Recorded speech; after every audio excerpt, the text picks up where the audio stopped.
2వ అధ్యాయం 16వ శ్లోకం. ఇది టాప్ లెవెల్లో ఉంటుందండి ఈ శ్లోకం. అందుకని సత్యనారాయణ గారు పర్వాలేదా అని అడిగింది. అంటే కొంచెం టైం అయినా పర్వాలేదా అని. 2వ అధ్యాయం 16వ శ్లోకం. అంటే అలాంటి వాడివైన నీకు మరి దుఃఖం ఎలా వచ్చింది?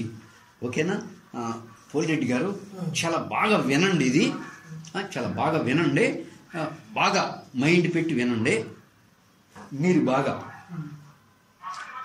ఇలాంటి వాడివి కదా నువ్వు, అటువంటి వాడికి మరి నీకు ఎందుకు ఈ బాధలో ఉండవు, ఎందుకు ఈ బంధంలో ఉండవు, ఎందుకు నీకు దుఃఖం వచ్చింది అంటే దానికి కారణం ద్వైత మూలం అహో దుఃఖం.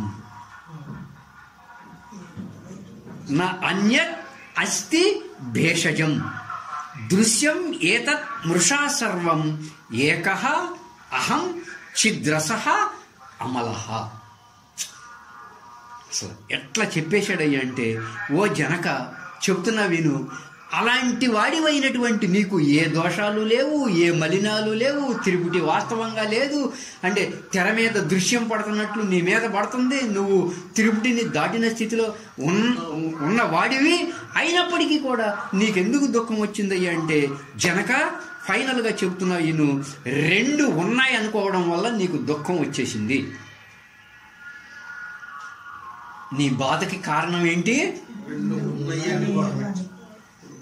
ఏమండి, నీ దుఃఖానికి కారణం ఏంటి? నీ ఏడుపుకి కారణం ఏంటి?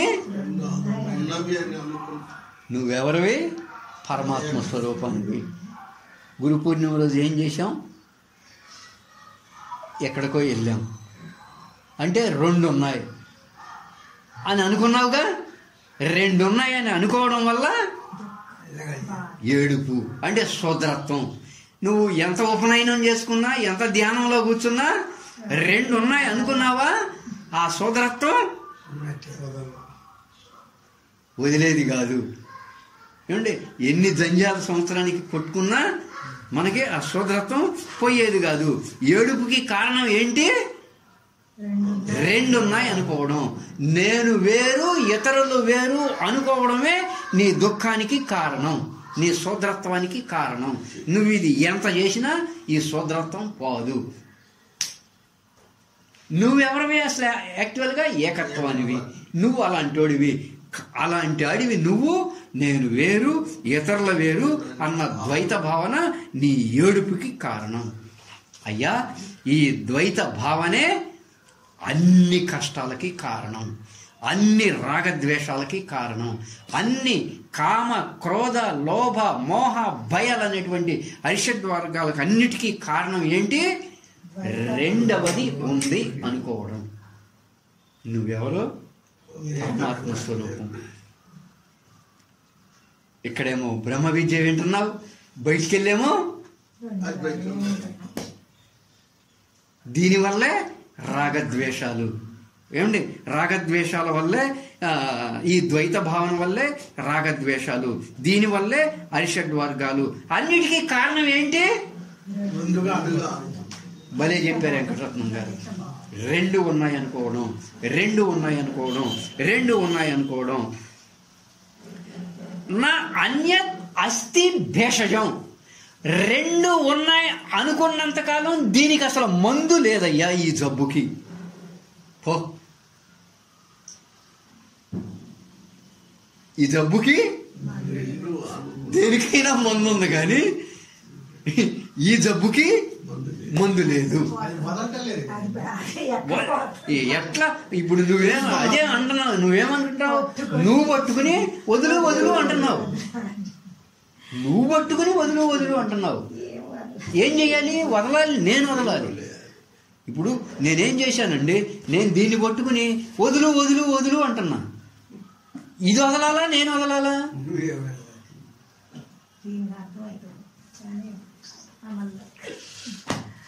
ఏమండి, ఇదే అన్ని భయాలకి కారణం.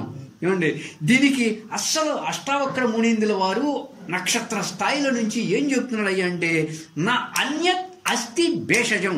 దీనికి అసలు మందే లేదు, దీనికి అసలు మందే లేదు. ఆ భావన పోవడానికి మందే లేదు. మరి ఎప్పుడు పోతుంది? ఏకత్వ భావాన్ని పొందినప్పుడు మాత్రమే పోతుంది. అదే దీనికి మందు.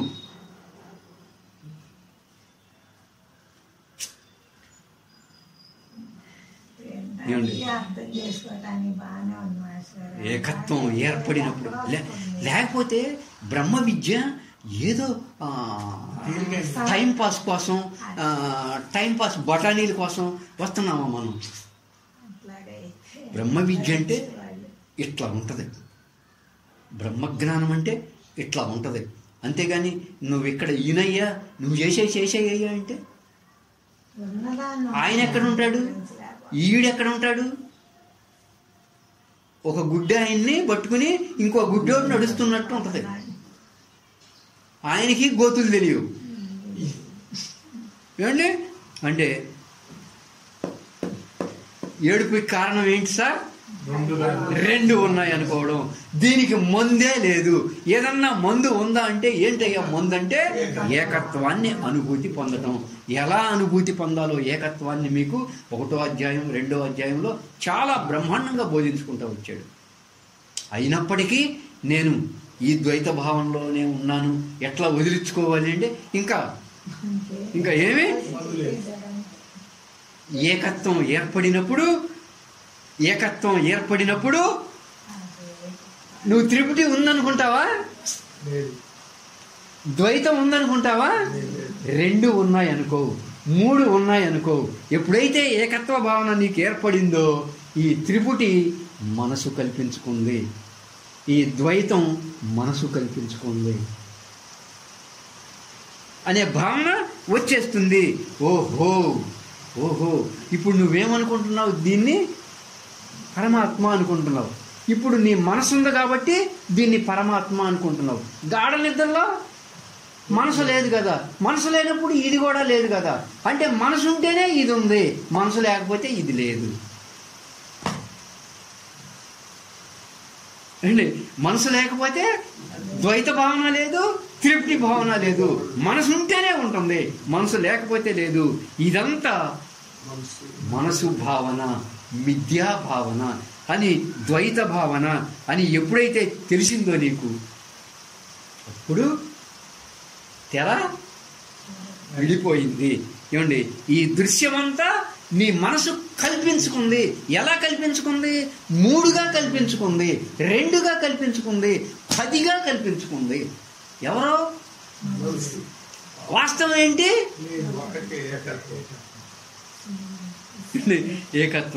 ఏకత్వం. నేను వేరు, ఇతరులు వేరు అన్న భావనని ఎవరు తీసుకొస్తున్నారో? మనసు తీసుకొస్తుంది. ద్వైత భావనని ఎవరు తీసుకొస్తున్నారు? మనసు తీసుకొస్తుంది. త్రిపుటి భావనని ఎవరు తీసుకొస్తున్నారు? మనసు తీసుకొస్తుంది. 10 రకాల భావనని ఎవరు తీసుకొస్తున్నారు? మనసు తీసుకొస్తుంది. ఏకత్వ భావనని ఎవరు తీసుకొస్తున్నారు? మనసే. అదేగా తీసుకొచ్చేది. అంటే దేని మీద వెళ్ళాలో నీకు తెలిసి ఉండాలి. ఎంత ఏమండి, దానికే తెలిసి ఉండాలి. మనసుని తెలుసుకోవాల్సింది మనసే. మనసుని మనసు చేతనే తెలుసుకోవాలి, ఇంకా దేని చేత తెలియకూడదు అది. ఓకేనా సార్? చాలా చాలా డబ్బులు అసలు ఎట్లా చెబుతున్నాడో చూడండి. త్రిపుటి మనసు కల్పించింది, ద్విపుటి మనసు కల్పించింది, 10 రకాలుగా మనసు కల్పించింది, ఏకత్వము మనసు కల్పించింది. నీ దృష్టి ఎలా ఉంటుందో ఈ సృష్టి ఎలా ఉంటుంది. మహాసూక్ష్మ దృష్టితో చూసావా ఏకత్వం, స్థూల దృష్టితో చూసావా భిన్నత్వం. అసలు ఎప్పుడైతే ఈ మిథ్య పోయిందో, ఏమండి అంటే ఆ మిథ్యాభావం వల్ల ద్వైత భావన, ద్వైత భావం వల్ల రాగద్వేషాలు, దానివల్ల అరిషడ్వర్గాలు, దానివల్ల ఏడుపు. ఏమండి ఎప్పుడైతే ఆ మనసు కల్పించింది అనేటువంటి మిథ్యాభావం పోయిందో ఏకత్వము, సాక్షితత్వము, సమత ఏర్పడతాయి. ఎప్పుడైతే అవి ఏర్పడ్డాయో అప్పుడు మాత్రమే నీకు ఏ దుఃఖము ఉండదు. ఆయన నన్ను తిట్టాడు. ఎవరు తిట్టారు? చైతన్యమే. తిడతం లేదు అక్కడ, ఉంది చైతన్యమే. నన్ను తిడతం ఏంటి? నేను చైతన్యమైతే దేహాన్ని తిట్టాడు. చైతన్యాన్ని ఎవరు తిట్టగలరు? దేహాన్ని తిట్టాడు. ఆ దేహం దేహాన్ని తిట్టింది, ఆ చైతన్యం చైతన్యాన్ని తిట్టలా. దేని చేత? మనసు చేతే. దాని చేతే మళ్ళీ ఇదంతా కూడా చేస్తుంది అదే. దాని చేతే మళ్ళీ మనం ఇదంతా చెయ్యాలి. అంటే ఎప్పుడైతే అలా ఏకత్వం, ఆ సాక్షితత్వం ఏర్పడ్డాయో అప్పుడు మాత్రమే మనకి ఏడుపు ఉండదు, దుఃఖం ఉండదు. మిథ్యని కోల్పోవడమే, అంటే ఇదంతా మనసుకు సంబంధించింది అని తెలుసుకోవడమే ఇక్కడ మనకి మందు. ఆ ఏడుపుకి కారణం ద్వైతం, ద్వైతానికి మందు ఏంటంటే అదే మందు. ఏమండి, ఏకత్వాన్ని అనుభూతి పొందడమే దానికి మందు. ఏకహ అహం, నేను ఏకత్వాన్ని అనుభూతి పొందేవాడిని. ఎలా? మూల దృష్టి ద్వారా, మహాసూక్ష్మ దృష్టి ద్వారా, త్రికాల దృష్టి ద్వారా. ఏమండి, ఇక్కడ ఎంతమంది రూపంలో ఇక్కడ వింటున్నది ఏకత్వమే. ఒకడెవడో వచ్చి ఇక్కడ కూర్చుని చెబుతున్నాడు, అది ఏకత్వమే, చైతన్యమే. వ్యవహారం కోసంగా అతనికో పేరు, అతనికో పేరు, అతనికో పేరు మనసు పెట్టుకుంది, అంతవరకే. ఏకం ఏవ అద్వితీయం బ్రహ్మ. ఏకం ఏవ అద్వితీయం బ్రహ్మ. ఏం సార్, ఓకేనా? చాలా ఇంపార్టెంట్. బ్రహ్మ, నేను చిత్ స్వరూపాన్ని, నాకు ఏ మలినాలు లేవు. ఏమన్నా ద్వైత మూలం అహో దుఃఖం నా అన్యత్ అస్తి భేషజం దృశ్యం ఏతత్ మృషా సర్వం ఏకః అహం చిద్రసం అమలః. నేను చిత్స్వరూపాన్ని, నాకు ఏ మలినాలు లేవు. నేను నా అంతరంగం పరిశుద్ధంగా ఉన్నది. అలా నేను వేరు ఇతరులు వేరు అన్న ద్వైత భావన నాకు లేదు, అసలు ఉండకూడదు. ఆ భావన పోవడానికి ఒకటే ఒక ఔషధం ఉంది, అది దృశ్యం గురించి తెలుసుకోవడం. ఆ ద్వైత భావన పోవడానికి మందు ఏంటయ్యా అంటే దృశ్యం గురించి తెలుసుకోవడం. దృశ్యం ఎలా ఏర్పడింది? నీ మనసు కల్పించుకున్నది, అంతేగా. దృశ్యం ఎలా ఏర్పడింది? నీ మనసు కల్పించుకుంది. నీ మనసు త్రిపుటిని కల్పించుకుంది, నీ మనస్సు ద్విపుటిని కల్పించుకుంది, నీ మనస్సు రెండింటిని కల్పించుకుంది. ఏమండి, అంతా నీ మనస్సే కల్పించుకుంది. నీ మనస్సు వల్ల నీకు దృశ్య భావన ఇలా కనపడుతుంది, కానీ వాస్తవంగా ఉన్నదంతా ఏకత్వమే. ఉన్నదంతా ఏకత్వమే. నీ యొక్క వాస్తవ స్వరూపం నువ్వు తెలుసుకుంటే ఈ ద్వైత భావన ఉండదయ్యా, దుఃఖము ఉండదు. నీ వాస్తవ స్వరూపం ఏంటి? నేను చిత్ స్వరూపాన్ని, ఏ మలినాలు లేనటువంటి వాణ్ణి, నా అంతరంగం పరిశుద్ధంగా ఉన్నది. ఏకహ, నేను వేరు ఇతరుల వేరు అన్న ద్వైత భావన నాకు లేదు. నీ వాస్తవ స్వరూపం ఏకహ అహం ఛిద్రసః అమలం.